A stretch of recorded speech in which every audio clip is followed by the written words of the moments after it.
Kevin, welcome back to the show, my man. Thank you, Chris. It's good to be back. Dude, so what's been new in the world of Pure Bullfit? Oh, goodness. We are still growing at a pace that I don't understand because I'm putting out content that's similar to other folks who aren't experiencing the same boom that I am, but I'm very grateful for it. I'm grateful for this community that I'm building. It's growing fast, so it's hard to keep it headed in the direction that I want, strictly positive, strictly talking about the things related to fitness, health, wellness, longevity that matter. Because as you get bigger, you get a lot of people who want to pull you in a lot of different directions. So I'm starting to experience that now that I'm large enough to be noticed. But things are going well. A lot of big changes in my community in that, I've for a long time, I've been working directly with Alan Roberts from Every Damn Day Fitness as one of their health and wellness coaches. And I've taken a step back from that to focus on my own community and focus on my education instead of just being satisfied with a kinesiology degree, moving on towards physical therapy, really just doubling down and trying to provide the best possible information and resources that I can in the long term. So that's a very long-term big goal, but it's the one that we just decided on, and we just decided to double down on the community focus, and I'm really excited. Scared, but really excited. Things like that are scary. I mean, your channel's grown exponentially just over the past few months. I mean, yeah, when we talked, it was like 20,000, and yeah, we're pushing 60 now or something like that.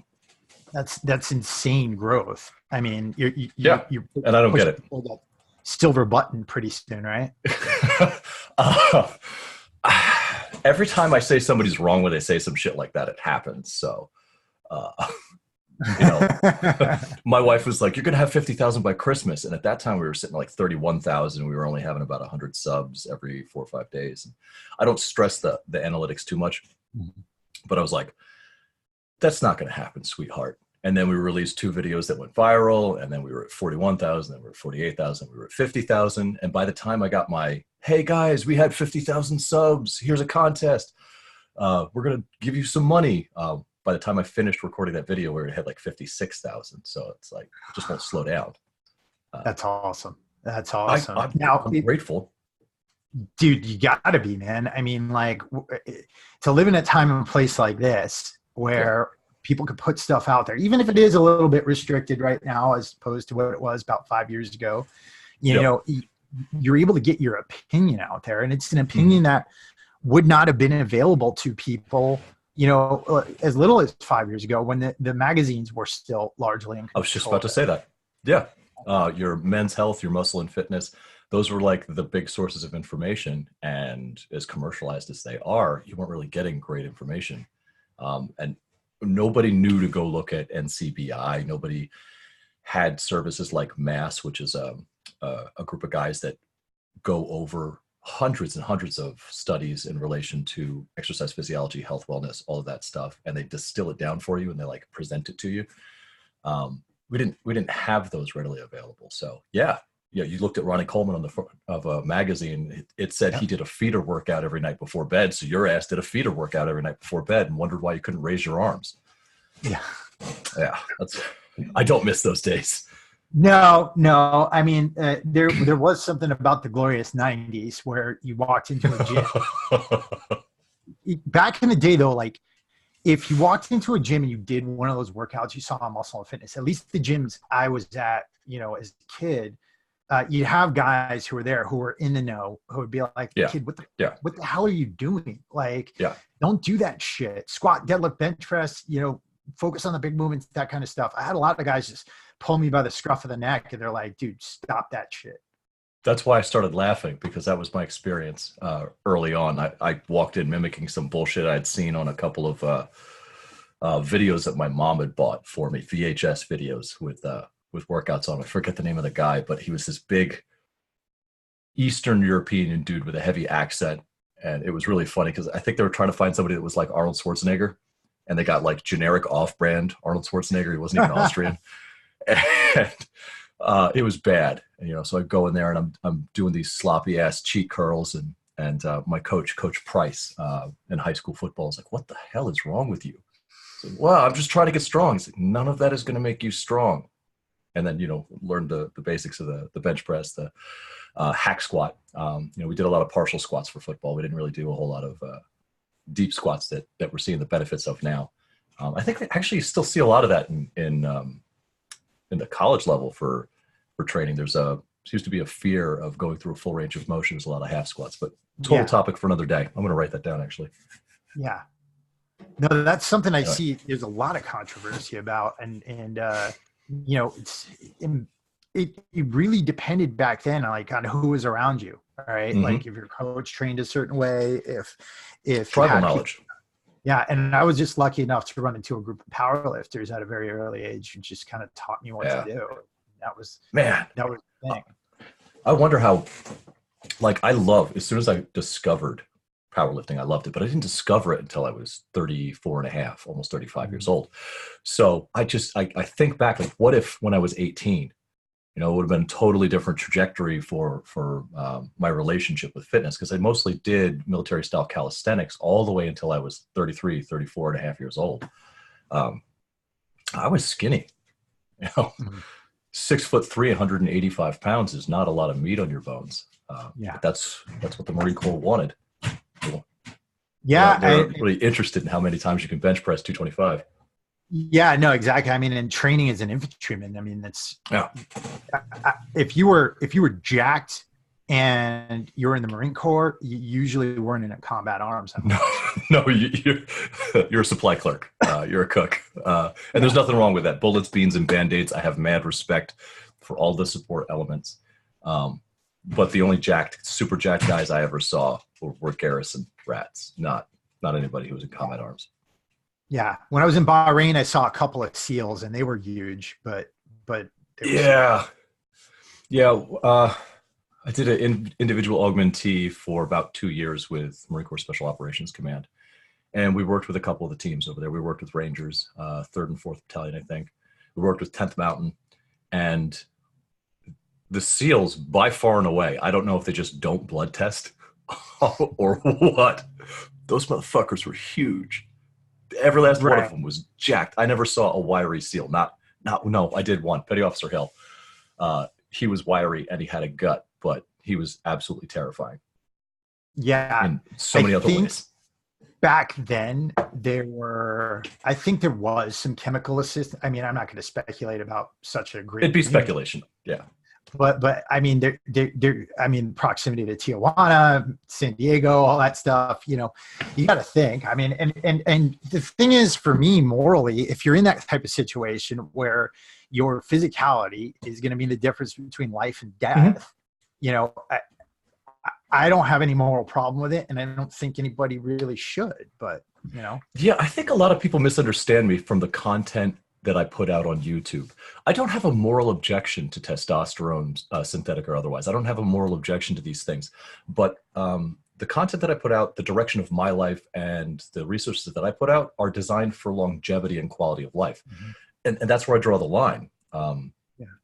Large doses of these things, or persistent usage of performance-enhancing drugs, there's an overwhelming amount of evidence that suggests it'll shorten your life, the increase in colon cancer, the issues that come with when you're using HGH, organ growth. Yet there's things that you can do about all of that, but it in and of itself is not conducive to longevity. So that's why I'm like, hey, this is not what we should be doing. But in that instance where we're talking about our war fighters, we're already putting our bodies on the line. We already come out beat to hell, absolutely destroyed. Like, if that were an official part of the program, I have no moral judgment against it. It's not a moral issue. I mean, compared to all of the other moral issues, you're going to tell me, this is what gets me. You're going to tell me we're going to take our boys and we're going to send them over there to enforce political policy with violence, but it's not cool if they take some currently illegal substances. Right. But I can go riddle that guy with holes because he disagrees. Sorry about the dogs. They're territorial. Yeah, they have high prey instincts and they have high territorial instincts. I think it's like a 1 to 5 rating, and they're maxed out on both. So they make really interesting noises. don't want to mess with your house. you know, we don't have any problems. We live in an area where there are some problems, and nobody comes by the house. It's weird. Or the guy with the German Shepherd, nobody comes by his house either. Strange how that works. 2 crazy dogs, big over 6 foot dude with a long hair and a beard, that kind of stuff. Yeah, but I'm the teddy bear. The dogs will eat you. Actually, my wife will fucking wear your bones and shit. She's the scary one. People don't seem to understand that. When the apocalypse hits, it's not going to be zombies. It's going to be cannibals. Like, why are people training to fight zombies? You should be training to fight cannibals, and I'm scared that my wife is going to be one of them. Oh man, that's right. You got married over the time period. I did. Yeah, I got married back in October. It was a good time, and that going on with the channel blowing up and trying to focus on education and this crossroads that I just recently came to. I was trying to provide the fullest spectrum of resources to people, so I was really debating whether or not I was going to go towards psychology with my remaining education benefits, or if I was going to just double down and go towards physical therapy.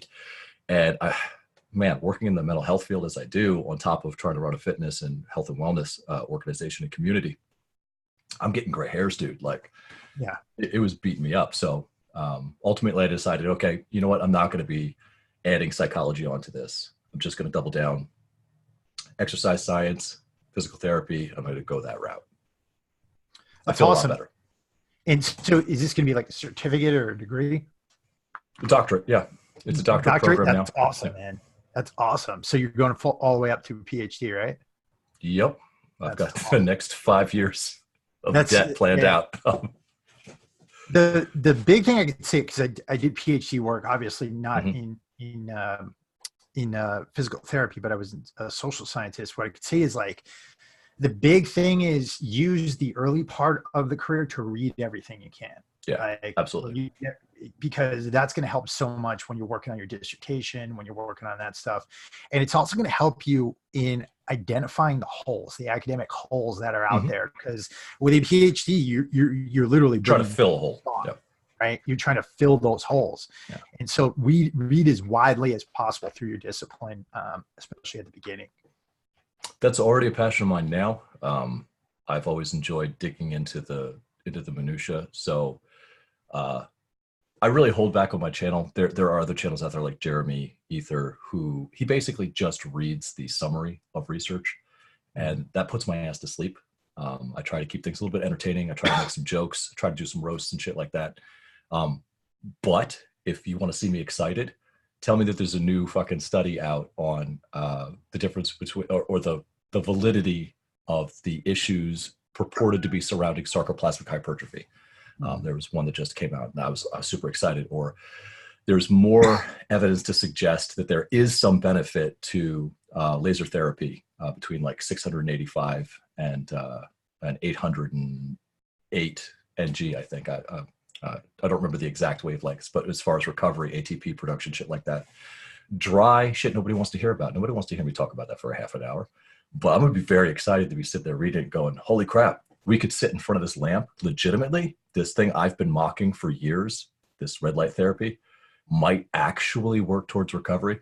We could have people recovering faster from injuries, from workouts, finding what human potential is without necessarily injecting our bodies full of chemicals that are carcinogenic or cause rampant organ growth, or lead to muscle tears, which is one of the things I don't think enough people understand about using synthetic testosterone is your elasticity of your muscles. You're going to have more muscle tears if you're using that shit. You might get stronger, easier, and faster, but you also might be out of training for 2 fucking years because you tore your pec. Right. Sorry, that was just an aside. I was talking with my friends about it. You know, one of the things I think, because I trained bodybuilders for a long time, and I remember. I worked with a lot of amateurs and a lot of people at the pro level. Is one of the things I don't think people get is that the amount of stuff a lot of those guys in the top 5 of the Olympia are taking is actually not as much as you'll see some of these guys who are taking at the local level. And it's because they don't have the genetics to do it. They don't. I mean, you're never, I mean, a Ronnie Coleman, Flex Wheeler, things like that, they're not going to be taken as much as some of these guys you see at the local level. And I saw some crazy things, man. I saw intravenous growth hormone usage, guys spending, tens of thousands of dollars through a prep on this kind of stuff, insulin usage at the amateur level, which is something that it's the one thing that can kill you instantly. And I don't want to be a hypocrite here. Obviously, back in my day, I definitely experimented with these things and definitely used these things. And to make you a hypocrite, that makes you speaking from experience and a knowledgeable perspective. No, honestly, yeah. And the thing is, like, again, I have no moral problem with it. It's just I have a problem with the miseducation and misapplication. Yeah, absolutely.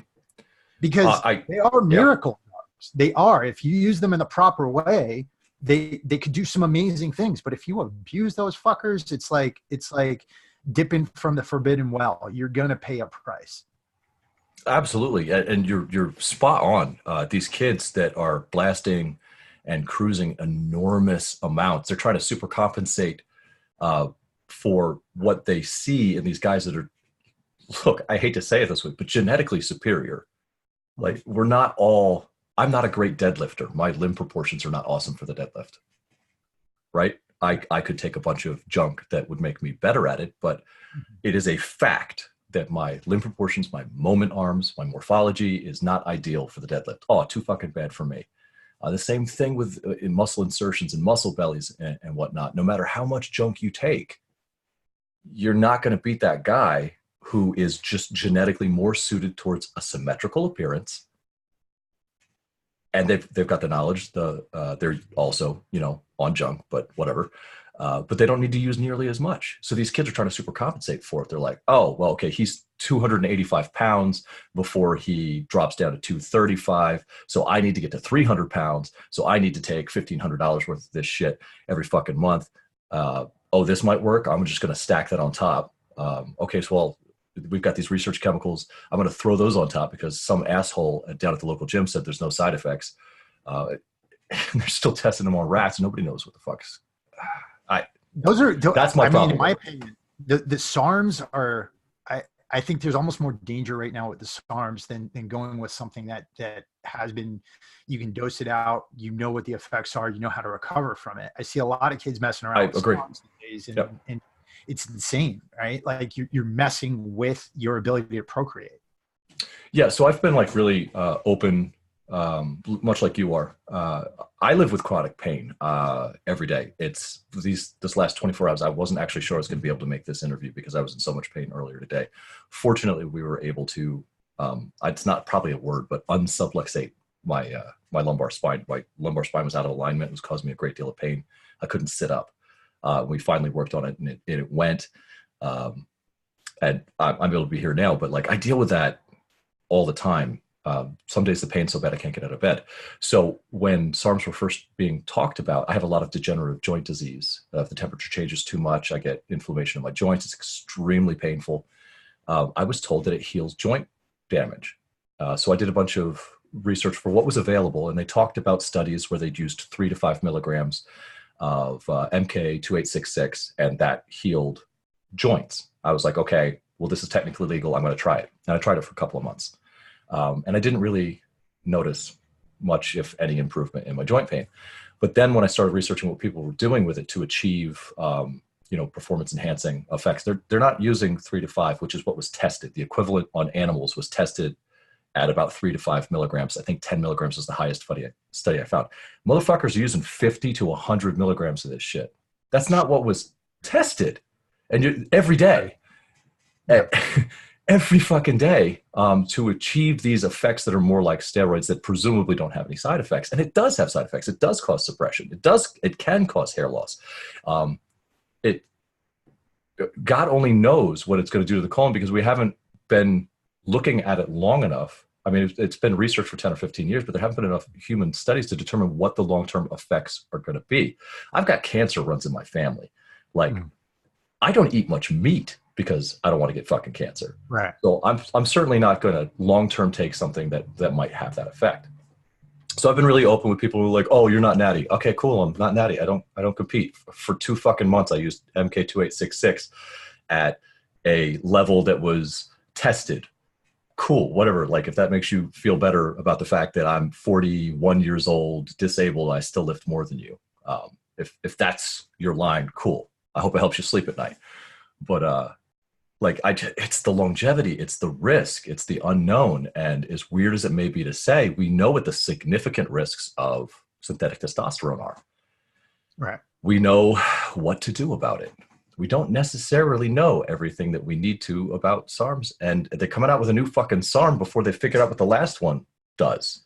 Like Exactly. every week, it's a new fucking SARM. Like, okay, well, slow your roll. You don't need to stack RAD 40, MK2866, MK677, because I think that's the HGH equivalent one, which isn't even really a SARM, but they just lump it in there with SARMs. Mm-hmm. So when some asshole says SARMs are safe, they take MK286, or no, they take 677, and they think that it's just as safe when there are very large risks to HGH. And it wasn't just 10 years ago. People were telling me there's no risk, there's no side effects to HGH. And rabid about it too. I'm like, what the fuck? Like, yeah. Well, and that's the thing. Risk. We know the connection between IGF-1 and cancer. Yes. And if you are constantly activating the mammalian target of rapamycin, then that is a definite way to turn on those genes. And, the horrifying thing is that, if used at 1 to 2 milligrams, growth hormone does have some longevity implications. If used at 3 to 4, which most people are doing it, that's when it gets anabolic. I've seen people doing 6, 7, 8, right? And insane. And like I said, there's no Olympia title on the line. We're talking like Orange County, Mr. LA, that kind of stuff. And it's ridiculous. I worked at a video game company where there was a large portion of the people who worked out who didn't compete in anything at all. They just wanted to be the strongest person in our health and wellness program at a video game company. That's crazy. What the fuck? Yeah. Who can, I knew guys that were taking tests so that they could hit 3 plates on a deadlift. Almost anybody can hit 3 plates on a deadlift with just training. That's within the realm for the vast majority of people. So it's disheartening to see people take completely unnecessary risks. Like we were talking about earlier, there are arenas, there are places where something like that might be appropriate. And I am kind of curious, academically speaking, I'm kind of curious to see what the human body is capable of if in a controlled environment where we had some, enhanced competition. I kind of like recognized enhanced, not under the table, not like, oh, it's tacitly understood that everybody's on gear, like with World's Strongest Man and like the Olympia stage and shit like that. I'm kind of curious to see what the human body is capable of. I always am. But we don't currently have the situation where it's safe to do so, where the risks are truly, honestly understood, approached with clear sight so that people can make a decision for themselves if this is something that they want to do. I'd rather see it open, honest, and regulated than the current state of things. Yeah, absolutely. And I mean, and it goes with everything too. I suffer from autoimmunity, and right now they've got me. I saw your post on that. Yeah, they've got me on doses of prednisone, and the prednisone, it's a corticosteroid. So basically, you're increasing the amount of cortisone in your body, which it feels like thunderbolts. Like when it hits me, I feel like I can't calm down. I have like this crazy edge, and only 2 things help to take the edge off of that. Number 1 is exercise, which right after this interview, I'm going to go get a workout in. But number 2 is cannabis. And with cannabis, my thing is this, I've never been a person who enjoyed being high. Never, I don't enjoy that. I can feel that. Yeah. There's certain meditative elements, like where I will take a large dose and I will allow myself to go off on tangent thinking and things like that. But it's not an enjoyable experience, right? Like it's a bit crazy. But, for me, it's the one thing that's taking the edge off. But at the same time, I raise my eyebrow when I hear people saying that it's the cure for all things and that everybody should be using it. That bothers me a whole lot, really bothers me because too. if you're a kid whose brain is developing, that's probably not, if you got schizophrenic tendencies in your family, that's Hmm. probably not a good thing. There's a whole host of different situations where That are this thing, aggravated. you Hmm. know? And that's focusing on the benefits to the exclusion of the possible risks is not approaching something with clear sight. And we could be having a much more honest conversation about cannabis. I work the fucking drug mission. So people expect me to, anytime somebody brings up marijuana, to get combative and upset and, be like, no. But I've seen the good that it can do for folks.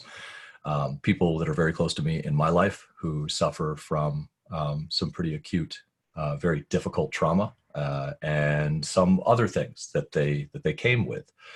It has helped them, but starting it too soon, I've also seen it impair cognitive thinking. I've also seen it exacerbate the conditions that you're talking about, not just schizophrenia, but things like dissociative identity disorder and borderline personality disorder. Um, when they need to be developing those coping skills the most in their teen years and early 20s, learning how to deal with the overwhelming emotions that they have in a society that they're going to be dependent on to some extent, but being shielded from all of that because they're self-medicating out the ass with cannabis, it can stunt them and keep them in a state where they're going to be marginalized for the rest of their lives because they just can't fucking assimilate to any level. If we're having a clear-sighted conversation about it, I love your movement to legalize it for vets. I need to get that shirt. That's it's a good reminder. I keep thinking about that, but I've got to fucking do that because I want to rep that. I absolutely do. As somebody who struggles with post-traumatic stress disorder, CBD has helped me. I don't like the feeling of being high to the point where I won't smoke. Right. I won't, or cannabis. I just won't. With hypervigilance, that lack of feeling of control is not a good feeling, and coming out of it, it's a panic attack every time. So what's the point of being calm for an hour or two if you're only going to have a panic attack as soon as you're coming out? Right. But I 100% support it. I absolutely believe that if we can move forward with open eyes and be honest about where it's appropriate, where it's not, that this could be a really useful thing, not just economically speaking. Take a look at places like Colorado and what's happening here in Maine, but also for our overall quality of life and our ability to deal with things like seizures. It's absolutely effective. I think CBD by itself is as well. I have to look into that. Yeah, no, absolutely. Absolutely. And the thing is too, though, one thing that's happening with CBD, and I think with THC as well, is that it's so commercialized now. Yeah. I mean, I'm seeing CBD everywhere. It's in CVS. It's in 24-hour fitness when I go there. I haven't seen it in the gym yet. That's new for me. It's everywhere. And then the other thing that bothers me is the same kind of lack of education you see with what's going on with performance enhancing substances.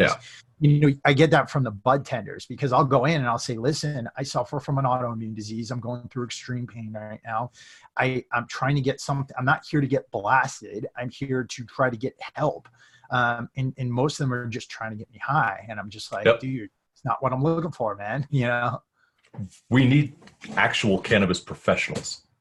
Right. That's what we need. We need educated professionals. And that's not going to happen until it is legalized broadly, recognized as legalized by the federal government. All those steps are taken. We don't need like a dealer at a polo. Right. And that's what we have in these shirts, in these shops, is we've got some kid who's smoked for a long time or who's got, nothing better to do with his time. And he's trying to fucking explain to you how his blend is going to help your autoimmune disorder. Right. We need people who know what the fuck they're talking about, just like in fitness in that realm. I just wish it was a lot easier for people to have a legitimized education, a legitimized, like, professional, I don't know, reviewed body, like a certifying body or something like that, to determine who could be handing out information on what cannabis does. Because I'm so sick and fucking tired of hearing it cures cancer. I just lost my sister to cancer. So when somebody tells me, oh, this is, if she'd just done this, I'm not a violent person anymore, but I have to quell every time somebody says some dumb shit like inversion therapy cures cancer, gravity, this magic light. No offense to people who are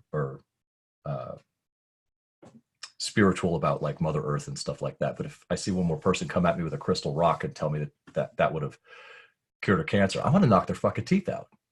She suffered for 6 years. Suffered.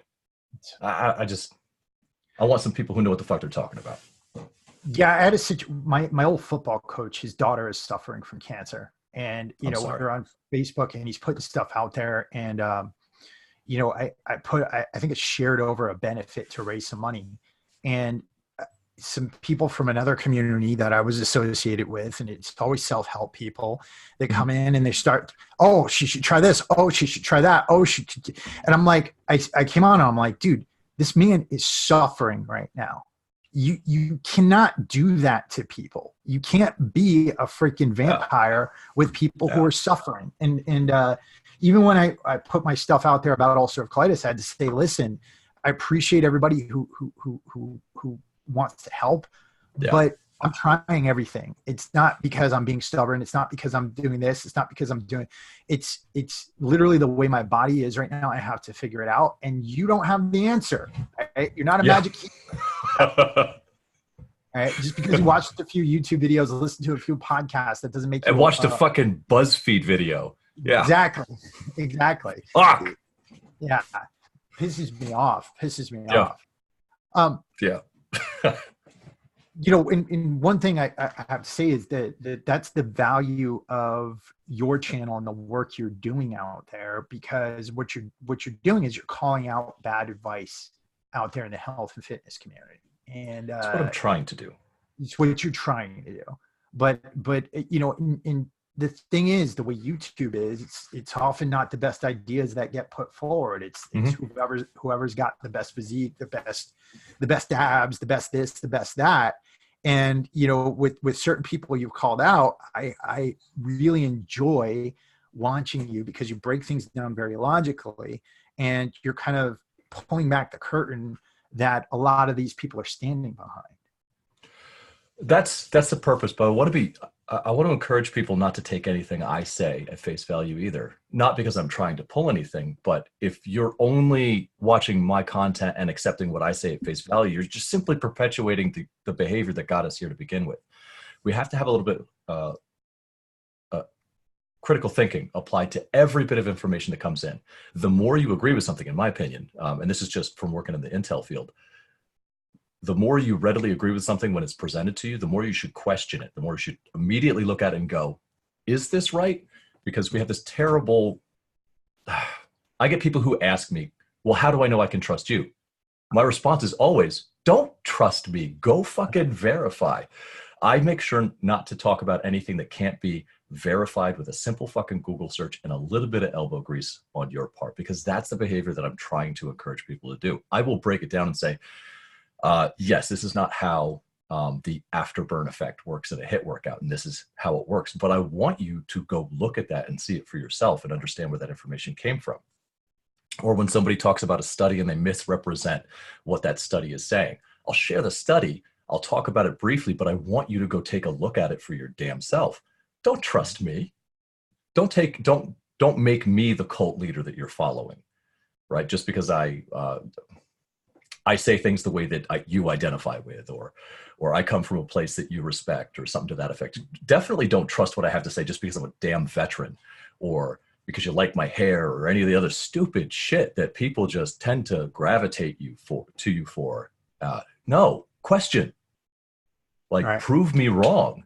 And the couple of times that it's happened where somebody's like, hey, you got this wrong, the very next video, I'm like, hey, I got this wrong. This is what the correct information is. Because it's not about being right the first time. It's about getting the right information. I can't talk, sorry. Getting the right information out there at all. You got me all like passionate and shit, so I started to stumble. It's all good, man. I love the passion. You know, and I've been around a lot of big YouTubers.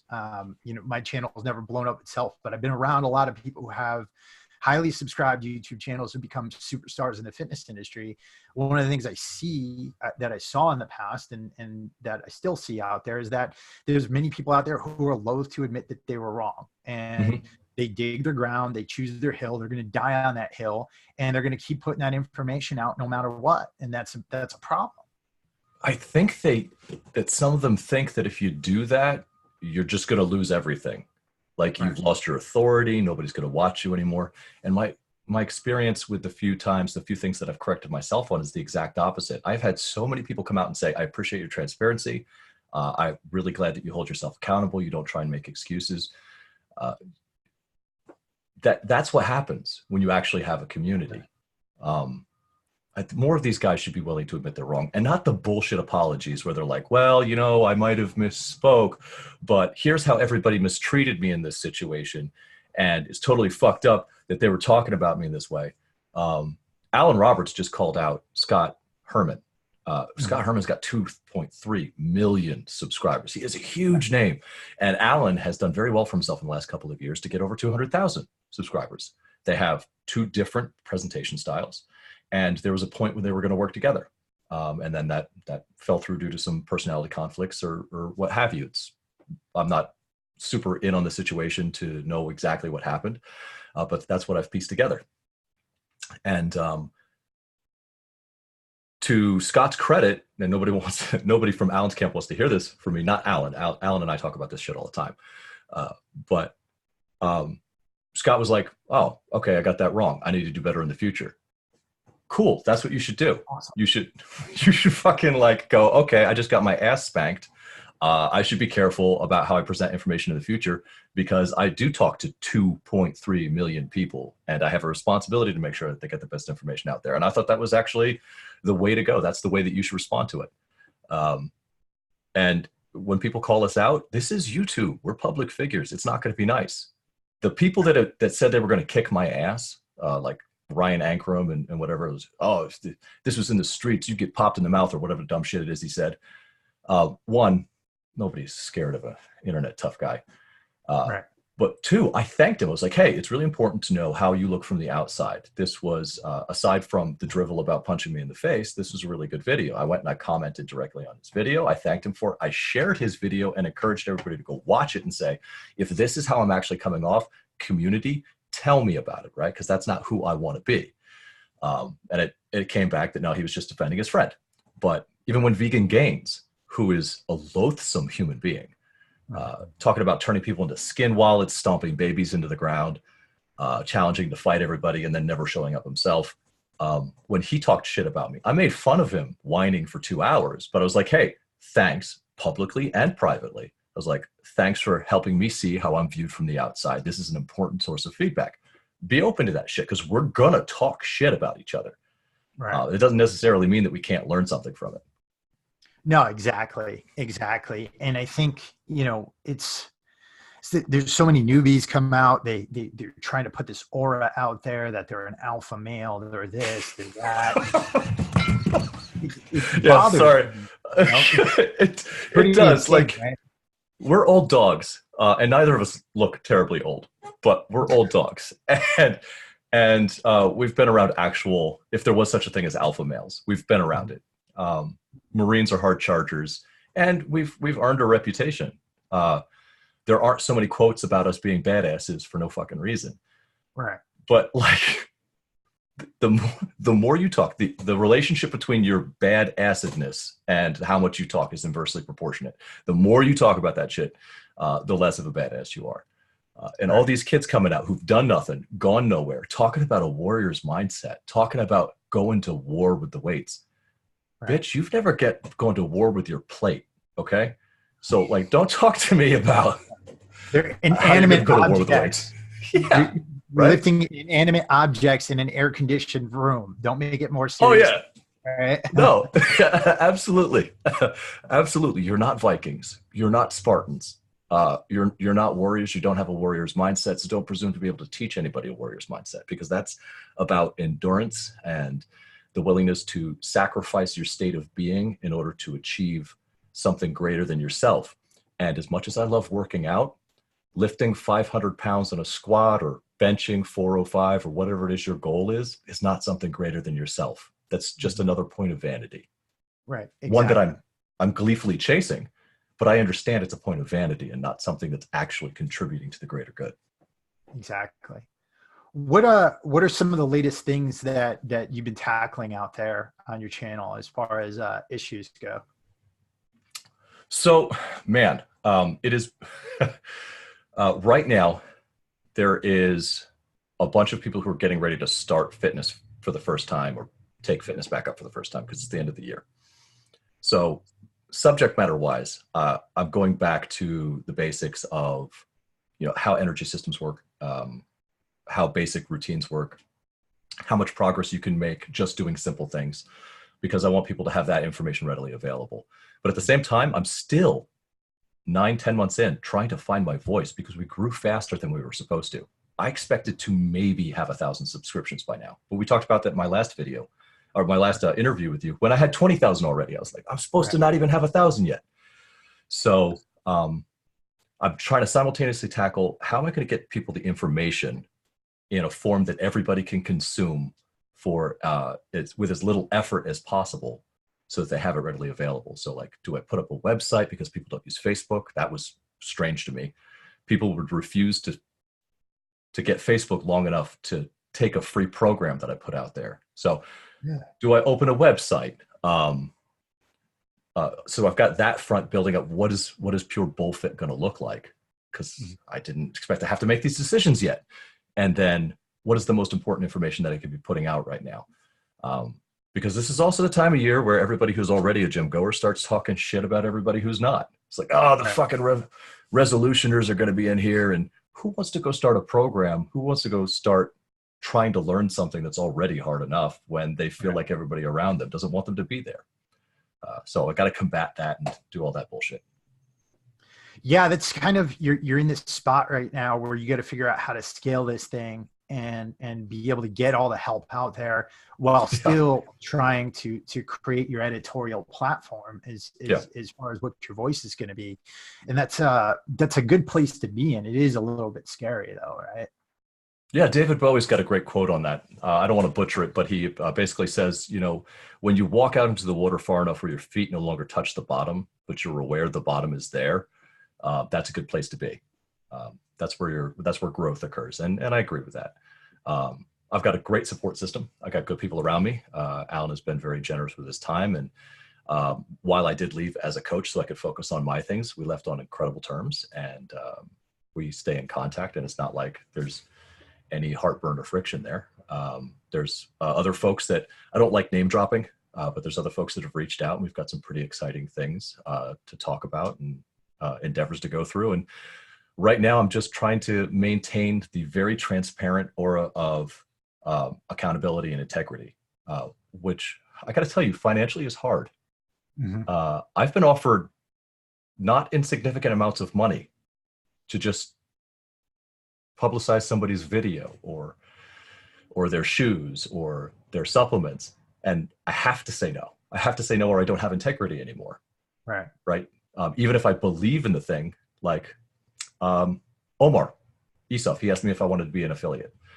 And I had to say no. I love their shoes. I used it. They are my weightlifting shoes.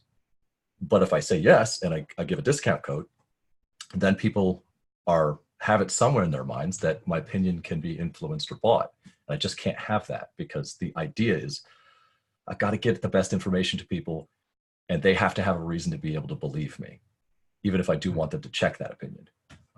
So that's hard, because I've literally left probably tens of thousands of dollars on the table already this early. And I'm like, wow, why couldn't I be a scumbag? This would be a lot more lucrative. Well, and you see the temptation out there, right? I mean, like, I do. For a 15-year-old kid who gets into this, right? Imagine that. You're in high school and you start to become popular, and people come around and they're like, because you've criticized some people like that, right? There's people out there who are putting really bad advice out there. We're making a lot of money off of YouTube, and it's because they got caught up in this. And I like to assume the best of people. Maybe they just got caught up in the game and things like that, right? Yeah, I don't, like, nobody wakes up and thinks I'm a bad guy. Like, unless you're Billie Eilish, like, nobody does that. They view what you and I do in shades of black and white, what they do in 1,000 shades of gray. So they wake up and they justify it. It was like, well, I'm getting good information out there, or I'm getting people to get active, even if I'm an 18-year-old kid who doesn't know anything about exercise physiology, and I'm taking an ass ton of SARMs in order to get a physique that people will believe in, at least I'm still doing good by getting people active. And it doesn't take much more justification than that. But yeah, there are people out there like, I got to get that money. I got to get that cheddar, or whatever it is that kids are saying these days in relation to, I don't know what the current slang is, but it's probably something ridiculous. Exactly. They probably call it kale. I know we're coming up on time here in a second, but I wanted to ask you this, just watching Alan's channel and some of the stuff you've done. Sure.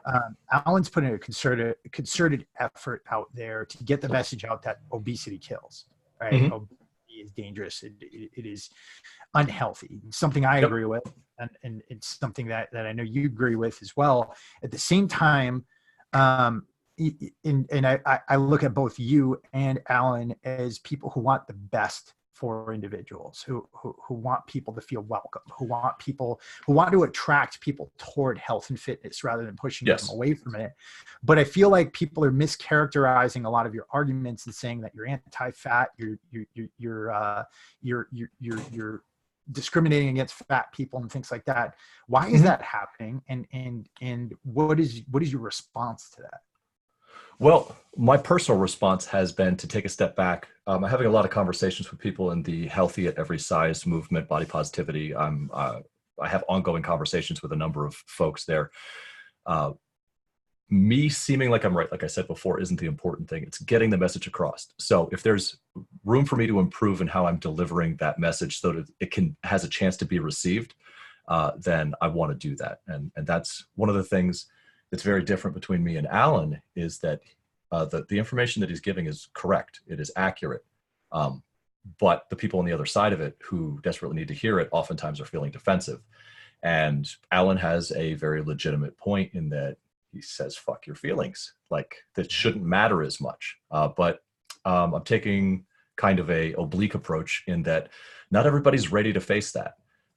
And it's really difficult. It's difficult to be called fatphobic or hateful. But when somebody tries to actually interact with me, that's my opportunity to change their mind. So I take those opportunities, and it's a lot of emotional investment. But I try and show folks that it isn't about disrespecting them, and that I'm willing to work with them to find a way to deliver the information.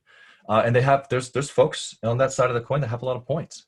Alan and I and other people who take an even more aggressive approach than Alan, the goal is a healthier society. That is actually the truth. The goal is helping people. And I know from personal experience how much Alan is willing to give. He could charge so much more for what he does. He could offer so much less than what he does. And he could work half as hard as he does. But he doesn't. Like, he's actually legitimately passionate about this. But those folks on the other side, their identity, their state of being is being challenged. And it's a legitimate argument to say, society's treated me like shit for being fat my entire life. Why should I listen to you tell me I don't care about my kids? Why should I listen to you tell me I don't care about my health, my life, when I've got these people over here who are telling me I'm valuable just the way that I am? And they have a point when they say there is no specific, understood causative mechanism of obesity and 13 cancers and diabetes and all of that. But there is no specific causative mechanism understood for the increased risk of lung cancer and cigarettes. But we all understand that it's a double-digit correlation and therefore significant enough to be taken at face value. And I think that we haven't been as good as we can in acknowledging that, because we say science at the top of our lungs, and they say science at the top of their lungs. And anybody who has a shred of truth to lean on is unwilling to budge in their position, and they're perfectly willing to just ignore any information that is contrary to that. You could give them a study and they're like, well, that was paid for by the Anti-Fat Association of America, or whatever fucking nonsense they want to come up with. So long story short, sorry, I tend to go on. The short version of this is, it isn't important for people to think that we're right or accept the message the way that we want it to be sent, in my opinion. We have to find a way to get the message across so that it's understood and it's received as well as possible, so that people can actually make the change, because that's what's fucking important. And Alan has done that. And I don't think people realize that. If they go back and they look at his very first videos on obesity, we're talking to 2 or 3 really just bad actors like Tess Holliday, Sonali Rajatoire, this registered nurse who's saying dumb things that are leading people astray. That's who we're talking to. But if you're in that movement, you think we're talking to you. If you're Susie Q from fucking Alabama, when I say the things that Tess Holliday says or Sonali Rajatoire are irresponsible and going to hurt people, you think I'm saying that to you because you identified with what she was saying. And that's where a lot of this comes from. But for my part, I'm listening the best that I can, and I'm trying to find a way to cut through the bullshit, to acknowledge feelings as much as possible, to challenge them where it's necessary, and to make sure that people have the information to actually just fucking get started. I don't need people to like me. Obviously, Alan doesn't give a shit if people like him. But I do want to stop the aggressive momentum of just the overconsumption and underactivity of our society. Right. We are killing ourselves. And Chesty, I believe it was Chesty Puller, but it was, or maybe it was MacArthur. I don't remember, but the quote about we'll be taken over by a race of more yep. viral, a hardier race than ourselves. Yeah. It's absolutely true. We're preeminent because we worked hard to become so, and we've been resting on our laurels for a long time. Societally speaking, as world citizens, as Americans, and while our physicality is not the only thing that needs to improve, it is the very first thing that we can improve and learn the lessons that we need to learn in order to apply to the rest of our beings and the rest of our lives to improve across the board. And that's just where I sit on it. It's something you can control. If you can't control, I should say that with a caveat. I mean, your hormones, things like that, there's a lot of intervening variables there, but you at least have control over what you put into your mouth and what you do with your body. Right. Yep. And things that, regardless of how you look, it's a matter of doing these things because they'll be additive to your life. Right. Absolutely. And I think we one of the problems with society is that we look at those things in some ways as luxuries, where if you have time to do this, if you have the money to do this, then that's for you. But if you've got to work, you've got to do all these other things, then you don't have time to do that. And the fact is that's a deadly mistake that many people are going quite literally deadly down to the road to morbidity, right? Mm-hmm. Craziness. That's right. Well, dude, number one, I want to thank you for coming back on here. I consider you a good friend. I love your stuff. I love your movement. I think, the conversations you're having out there are really important. And above all, you're getting people to think. Like you're not a vampire, right? That's what I appreciate about you. Yeah. You're trying to get people to actually think. And that's what's important. That's what we need right now.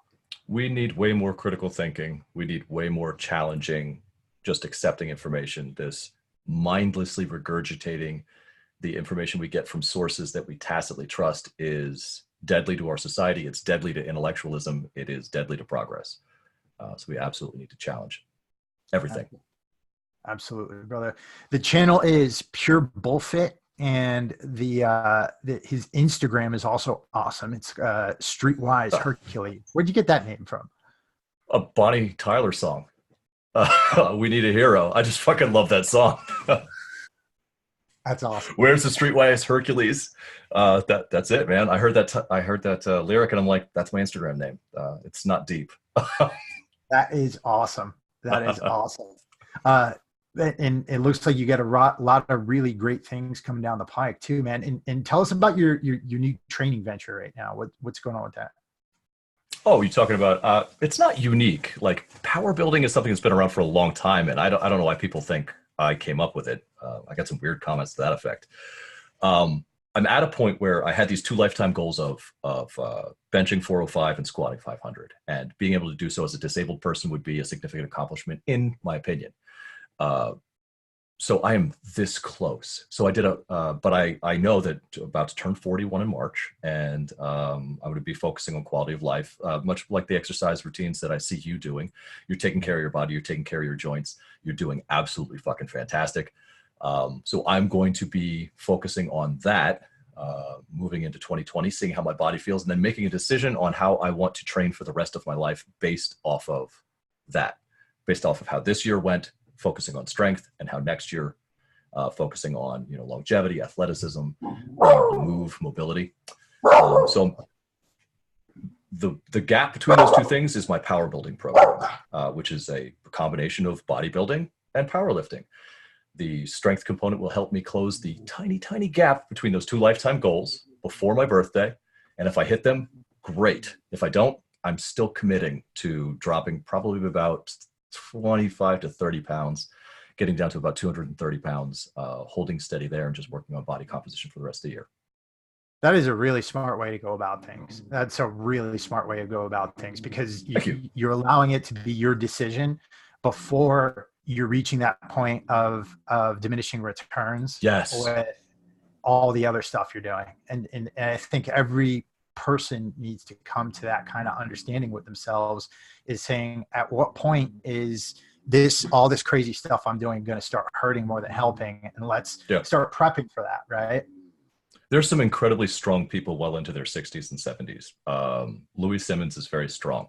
I may not think much of the things that come out of his mouth, but even Mark Ripito is strong for his age, but they don't move well at all. They hobble. And I don't want to be 55, 60, 65 years old and hobbling. I want to be moving well into my 90s. So since those are my goals, and not having a 600-pound squat when I'm 72, then that's what I have to work towards. Yeah, exactly. Well, awesome, man. Again, thank you so much for coming back on here. Dude, always a pleasure. Yeah, love your message. And above all, remember, you're a Marine Corps veteran. Thank you for your service, man, and everything. And yours. Thank you for your continued service, because you're still out there helping people. And that's one of the things I respect about you the most. Not blowing smoke up your nose. I know you're trying, but you consistently put out a good message. You're consistently supportive of people. You reached out to me when I was small and knew nothing. I see you. I watch you reach out to people you think can have an impact. You talk to people from a variety of viewpoints. You're not pigeonholed into anything, and I respect all of those things about you. Well, thank you, brother. Thank you, man. All right, killer. To everybody out there, you know, again, check out the Pure Bullfit channel. And, you know, if there's anything to get from this conversation, if you're going to pursue anything, pursue health and pursue life. I mean, there is nothing more worthwhile as an investment in this world. And there's very few things out there that you will get a sure return on. But if you put the work into yourself, into not just kidding your own vanity, but to making your body perform better and feel better, and to protect your body and your health, there's nothing else that's more worth it out there. And I think you'll be amazed how much you enjoy everything else in your life. Exactly. So put some work into that, ladies and gents, and get out there and live your best lives while you can. We'll be back at you later on this week with some more awesome content. All right, Chris, thank you very much.